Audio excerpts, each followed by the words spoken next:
মণ্ডল। আমার বিদ্যালয়ের নাম কর্ণপুর বেসরকারি প্রাথমিক বিদ্যালয়, নেত্রকোনা জেলা, বারহাট্টা উপজেলা, ময়মনসিংহ বিভাগ।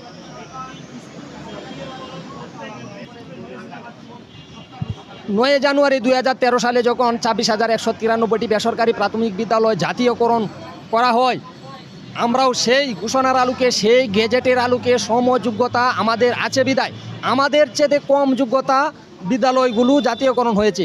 আমাদের স্কুলের 33% ভূমি মহাপরিচালকের নামে দেওয়া আছে। আমাদের বিদ্যালয়ে 4 জন শিক্ষক আছে। সে গেজেট অনুযায়ী যা থাকার তাই আছে। যদি আমাদের তা না থাকতো, উপজেলা প্রাথমিক শিক্ষা অফিসার আমাদেরকে বই দিত না, আমাদের স্কুল থেকে সমাপনী পরীক্ষা দেওয়ার জন্য অনুমতি দিত না। আমরা 2013 সালে যেভাবে জাতীয়করণ হয়েছে আমাদের বিদ্যালয়গুলো, সেইভাবে জাতীয়করণ হবে সেই আশায় ছাতক পাখির মতো এখন পর্যন্ত তাকিয়ে আছি যে আমাদের বেতন হবে, আমাদের বিশ্বাস। কারণ সরকার যে সত্যগুলো দিয়েছিল সকল সত্যই আমরা পূরণ করতে পেরেছি। আমাদের সমস্যা একটাই ছিল, আমরা আমলাতান্ত্রিক জটিলতার ভিতরে পড়েছিলাম এবং আমাদের জামাত বিএমপি আখ্যায়িত বলে আমাদেরকে আলাদা রেখেছিল।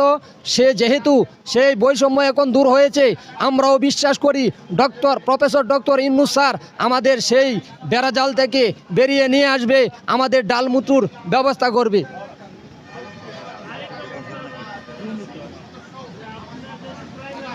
জি,